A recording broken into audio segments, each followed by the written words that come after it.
So currently it's 1 o'clock and it's a Saturday today. And today magkakaroon tayo ng photoshoot with Ryle. It's just around the corner. I'll just be fixing my stuff. Today we will be shooting film and hopefully may matutunan kayo and ako din. Of course, si Ryle. It's been a while since nag-shoot ako ng film. So right now I'll be testing the waters if I still have the skills. Join us and comment down below if you have any other trip tips or tricks na ginagawa nyo pag may shoot kayo. So this is not the ordinary shoot na meron tayo. For the most part, I shoot weddings, by the way. And yun yung pang bread and butter, ika nga. So right now, we'll be going down Session Road.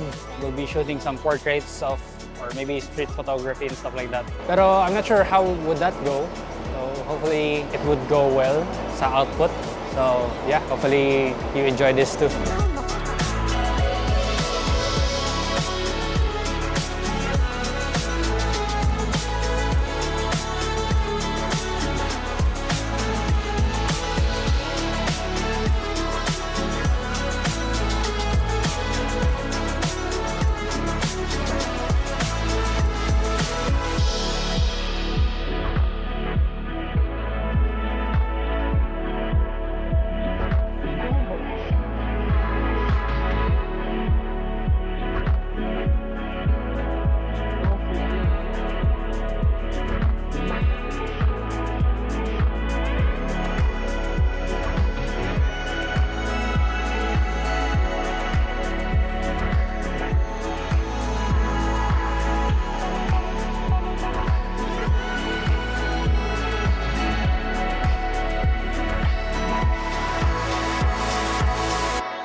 So ngayon, it's round 2.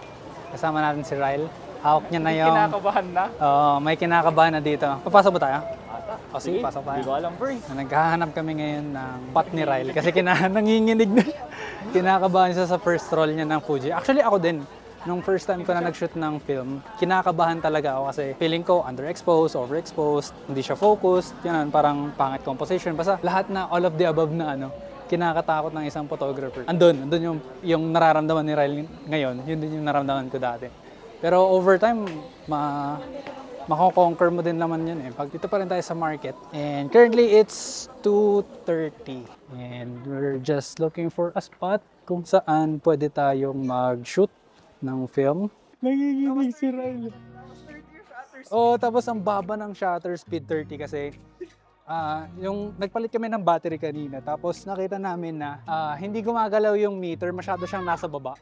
So ibig sabihin masyado siyang underexposed. Kailangan mo hanapin yung tamang exposure para makuha mo yung tamang metering, which is much more difficult than it looks. Kasi at 30 shutter speed, sobrang blurry na pag gumalaw ka, 'di ba? As in kailangan sobrang still.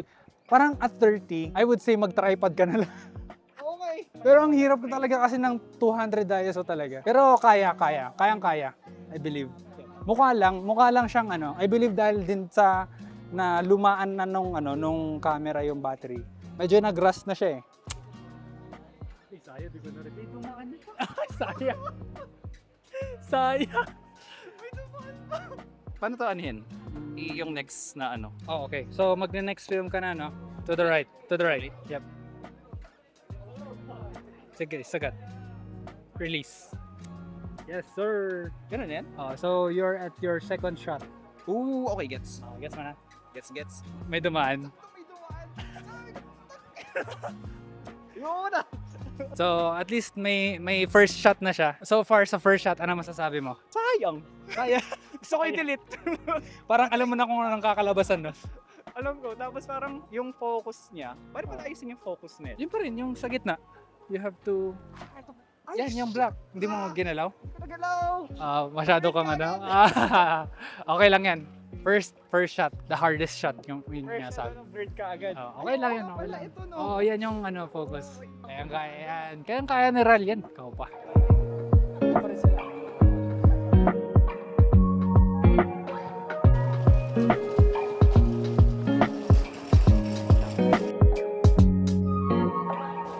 Okay, so hinga malalim, sabay shoot.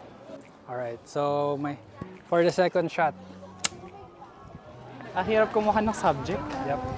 Like, kailangan ano, may pawisan ka agad ako. Kanina medyo relax ka pa. Relax ako pag Nung naka-digital eh. Ano lang, digital lang. Oo, kuha-kuha. Ang problema dito, hindi mo makita yung output kagad. Hindi mo pwedeng ma-check. Hindi mo pwedeng ma-check kung okay yung yung photo. Alam ko na, Ryle. Kunan mo muna ako ng isang portrait.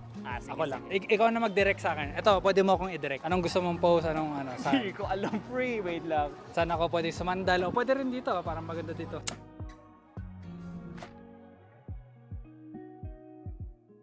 By the way, kung gusto mo mag-check ng lighting, itaas mo lang yung kamay mo like this. Then you will see yung tamang exposure ng kamay mo. If masyadong dark yung sa kamay mo, like here, makikita mo naman yan eh. Kung nasan yung ilaw. So right now, yung direct sunlight is about here. Doon kasi yung araw. So pag tumalikod ka, ikot ka lang, like do a 360 turn and then you will see kung tama yung exposure mo. Yellowish yung kamay. Oo nga. Pero hindi yun yung papansinin mo eh. Papansinin mo yung light. Yung shadow. Kasi pag sobrang ano siya, sobrang bright. Oo. Parang white na. Yep. Ginulo. Always knew you were different. Never knew what I was missing. So natapos na rin sa wakas ang ating photo series with the film camera and yung digital camera natin. Either way, meron ka pa rin matututunan, which is the most important part of it. And hopefully, after ma-develop yung mga pictures, makita natin na yung output, I don't know what to say, but yeah, excited na ako makita kung anong kakalabasan ng output nito. And hopefully si Ryle din, excited na siya makita yung kanyang first film roll. And yeah, ikaw ba Ryle, may masasabi ka ba sa first film experience mo so far? Kabado? Sobrang kabado. Sa isip ko lang, one shot to, kailangan di magkamali. Like pag digital kasi, pwede pa delete or pwede madaling ayusin settings, pero ito eh, ano kaya kalalabasan nito? Like nakakaba. Dahil mo kailangan isipin, no? Kasi nilisip ko lahat kung paano yung output, ano yung itsura. Kitang-kita nyo naman, kabadong-kabado si Ryle kanina, nanginginig-ginig siya. Hanggang ngayon, nanginginig pa rin siya kasi feeling niya mag-miss siya ng shot and stuff like that. Pero just goes to show na talagang gusto mong pagbutihin, gusto mong maayos. Gusto mong maganda yung kakalabasan, ganun.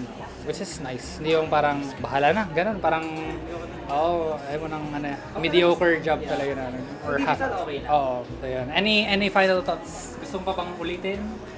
Syempre. Maganda to. Like, ma-enhance talaga yung skills mo dito. Like, kapag na ano mo siya, pag nahasa mo na siya or what, like, digital is super easy na. Super basic. Kaya gusto ko rin matry ang film kasi like gusto ko matry yung mga dating photographers, yung feeling nila or how they... Paano nagsimula? Yeah. Right now, naka ilan tayo? 15 shots. Naka 16 ba? 15 shots. So, out of 32, we had 15 shots. And hindi pa namin siya pwedeng ipa-develop, syempre, kasi hindi namin naubos yung buong roll. So, right now, I think we're just gonna do a part 2. Stay tuned for the part 2 kasi we have different schedules for now. But yeah, And I don't ever